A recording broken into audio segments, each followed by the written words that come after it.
Hey guys, it's Jag. Welcome back to the arcade. Let's get back to just another game, Arkham Asylum. Now, I did come in this room because honestly I could not take that recording anymore and I did not want to do my intro over that guy just talking endlessly. I'd rather talk endlessly myself. But there's our third doctor and this looks suspiciously like a trap.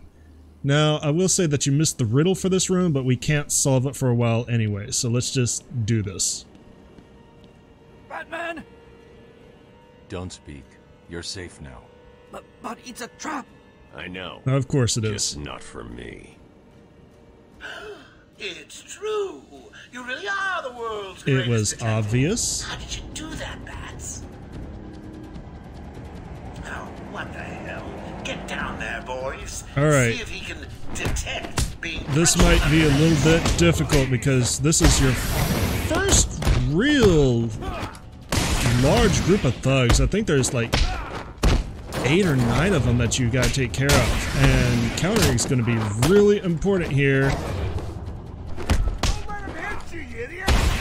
Or you're gonna take a lot of damage. And there you go. Second miscounter. Fantastic. No thank you. I would like not to be hit in the back of the head. On hard, like, oh, you dick. These guys have a lot of health, and you do not. We might actually get a game over here because there's the second wave of thugs. Now, the cool thing about all the game overs is the major villain that you're playing against at the time will have a nice little series of one-liners, and they're all actually pretty good. I mean, if we don't get to see a whole lot of them, and I hope that we don't, check them out yourself. You go get game overs so I don't have to. Alright, down to 2. This is actually going much better than I expected. Oh my god. Let's see, 8. So I could have pulled off one special I'm move. just softening you up. Think of this as a preview to the main event. You'll see. Okay.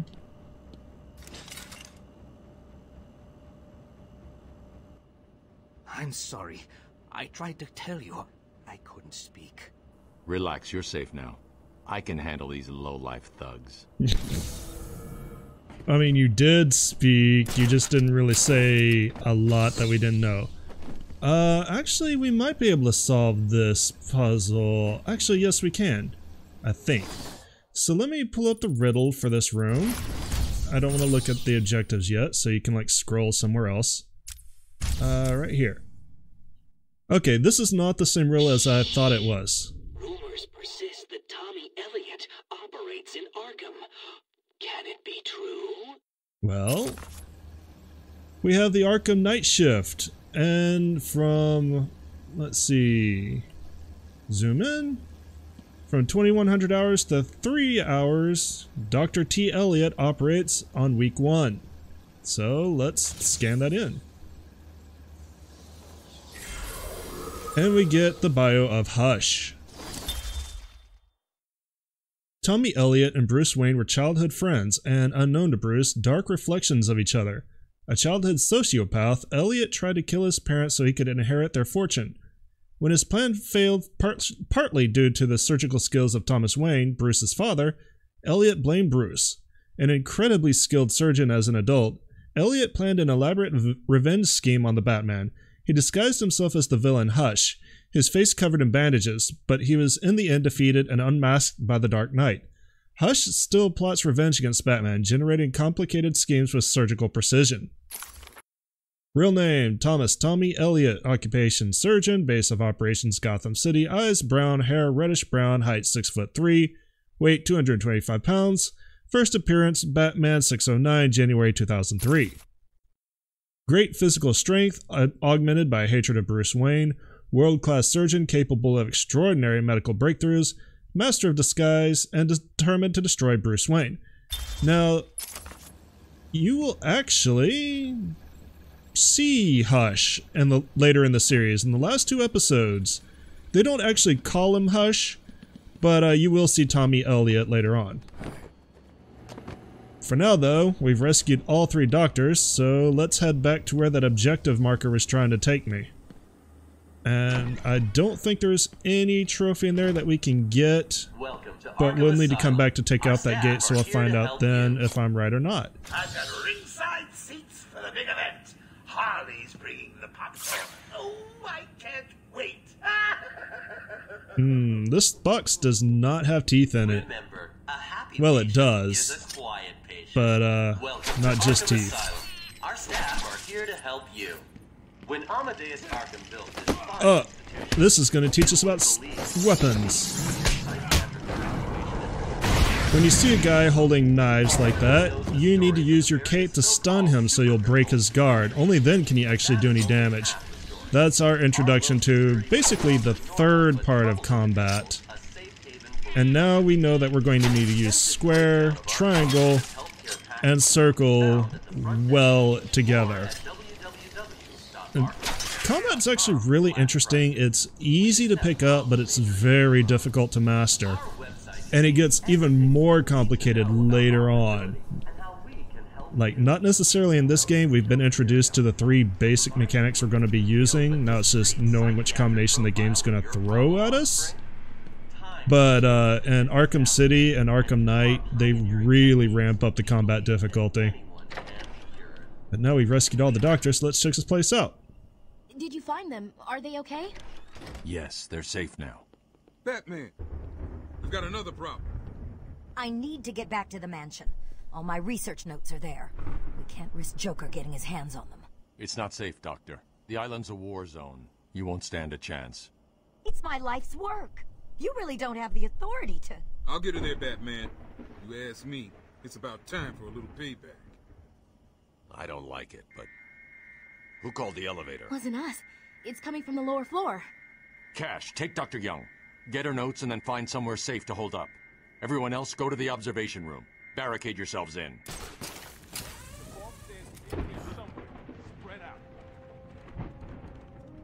Okay, so we've got another Predator room situation going on. There's only 3 hostiles in here, so this shouldn't take too long. But I think while I take care of this Predator room, why don't we talk a little bit about another character we've been hearing quite a bit from lately, named Oracle, or otherwise known as Barbara Gordon, or otherwise known as Batgirl. So while I take care of this Predator room, why don't y'all check out more about Batgirl from the animated series. See you guys in a minute.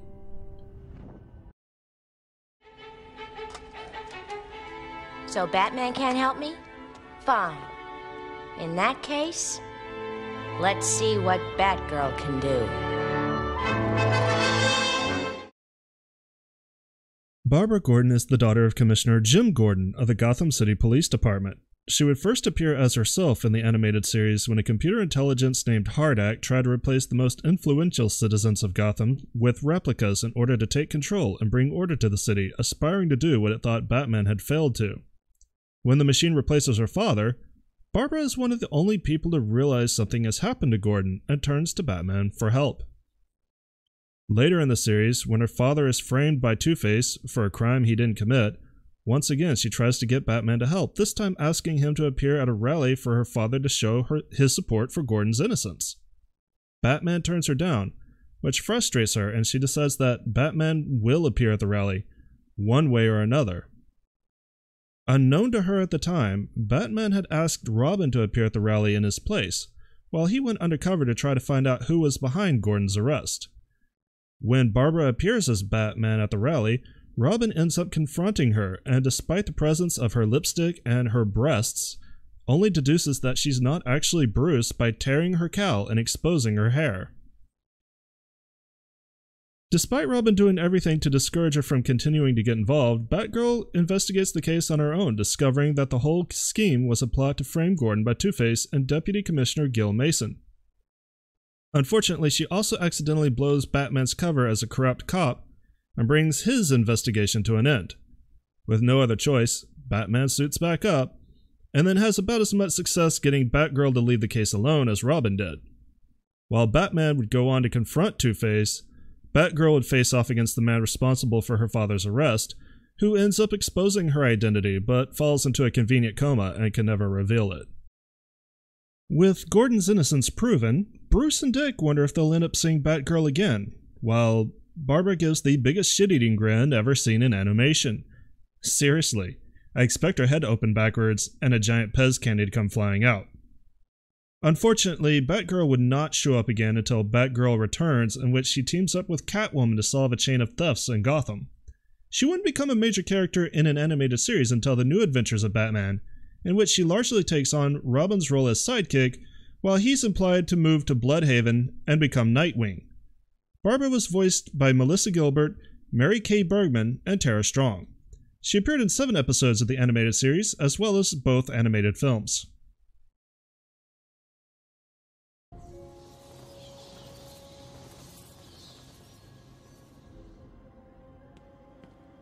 Alright, that actually worked out pretty perfectly. Now, I know that I didn't actually talk about what made Barbara Gordon Oracle. That happened in a series...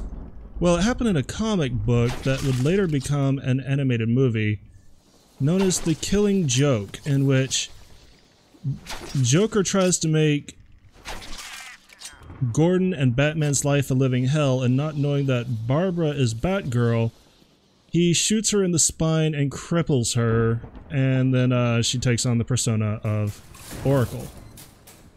I think later in the series, or later in the continuity, she can actually walk again? Oh, think about it. I've got you trapped in a little metal box, hanging precariously over a deadly drop. What say I just blow the emergency brakes and drop you like a sack of puppies?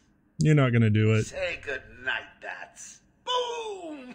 You got too much planned. Only kidding. Got a few more surprises in store for you. Prepare to face your fears. Uh-oh. All of them!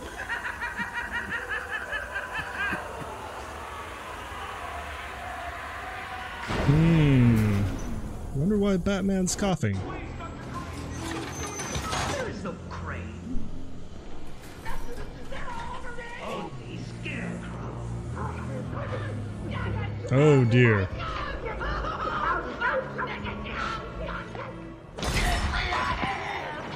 Oh my god, dude.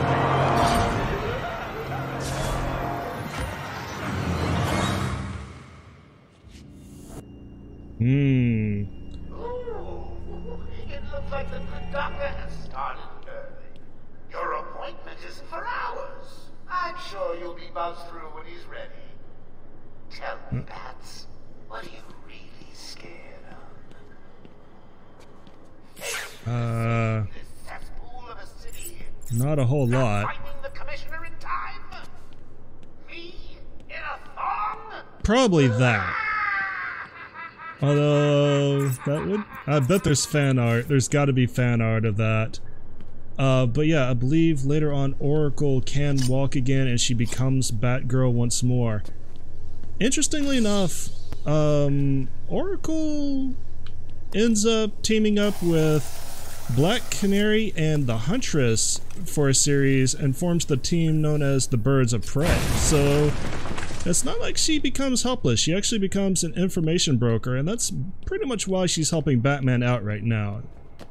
She's a computer expert, so she's hacked in all these systems, and she's still working for justice.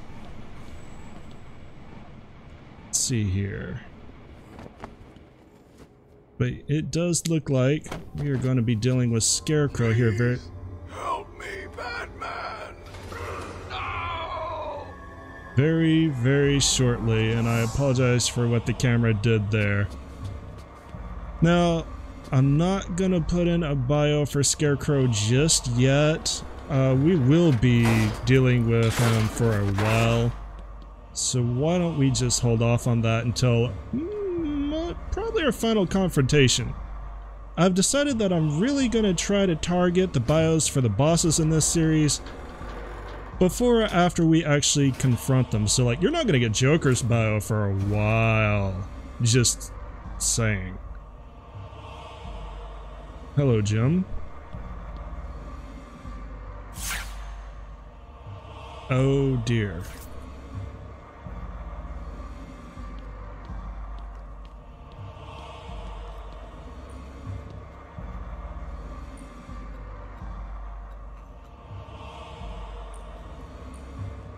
I'm sorry, Jim.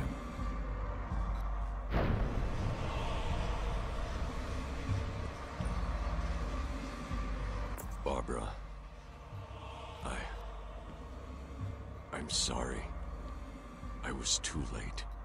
I'm sorry. The number you've dialed isn't available. Please leave a message after the tone. Barbara, are you there? Please hang up your phone.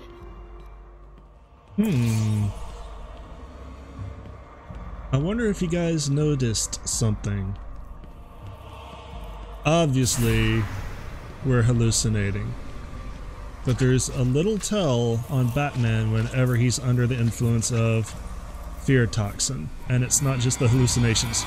Although these are seriously cool. I really love the Scarecrow segments. Scarecrow, honestly, probably my favorite Batman villain. He's so twisted. There's no real evidence that he's actually insane. He's just a complete and total psychopath, which is actually kind of unique among Batman villains. Batman, most of his villains have an easily identifiable psychological disorder. Scarecrow does not. In fact, a lot of the psychologists at Arkham really doubt if he is insane and not just plain evil. And this is so creepy. Alright, let's get out of here. That's what they keep telling us to do. Run away! Run away! Okay.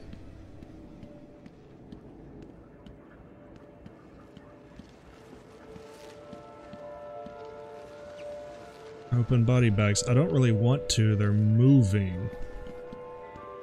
Let's open these first. Father, you should have stood up to him, son. Like a man.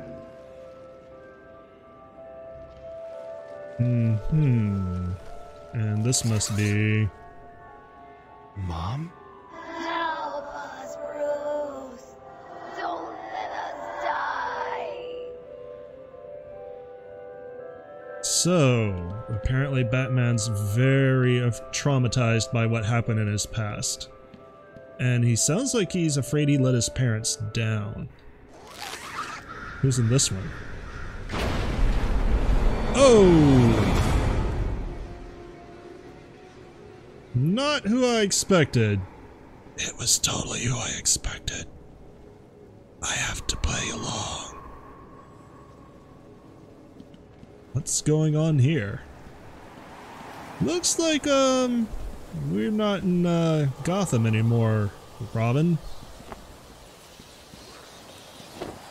These segments are actually really, really cool.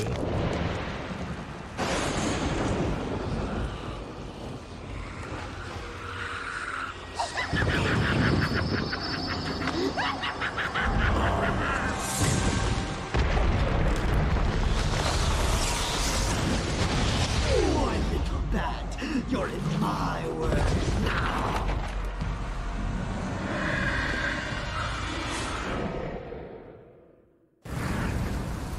We have descended into Batman's mind under the effect of Scarecrow's toxin. So the goal of this is to get to the bat signal without being spotted by Scarecrow. If you're seen by Scarecrow, it's an instant death. This is basically what passes for your boss fight against him, and you're gonna have 3 or 4 of these segments. The trick is basically take your time, be patient, and pay attention to the environment. It doesn't happen so often in this one, but in later ones you'll be using your gadgets to create cover for you to move. Everything is as real as I choose it to be. And there is nothing down there. You don't want to climb down because he will see you if you do that. I'm wondering if I can actually make it across without being spotted. I'm not sure if he can see you behind the wall or not. Usually, if you're not in the light, you're safe. So, everywhere the light touches is death. So far, we're doing pretty good. Now you can see we have this wall ahead of us. We're gonna have to blow it up. So I've got my explosive gel ready.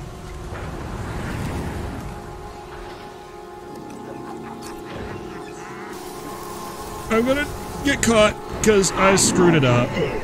I hit the wrong buttons. I completely screwed up the buttons. That's why we got caught. The end of fear. Oblivion. But hey, now you get to see one of the game over screens for Scarecrow. I really like Scarecrow's look here. This is an excellent Scarecrow. I probably will pull up his in-game bio when we're done with this and it unlocks. But my personal bio we're not going to see for a while because I do want to talk about his role in the animated series. Scarecrow actually ends up having an expanded role and becomes the main villain in the secondary villain in Arkham Knight. I guess there are two villains. I guess he does count as the primary villain. But he's completely different. Like, he's not this giggling maniac in Arkham Knight. He's very serious and very... Oh, come on. Get up there. Very cold in Arkham Knight. It's an interesting personality change. A lot of people weren't a fan of it. Alright, spray the explosive gel. Get back. Don't run too far. Blow it up. This will draw his attention, obviously, so be prepared to stay in the shadows as he looks around this pillar, trying to find out where you are. And next time he looks over here, we're gonna run.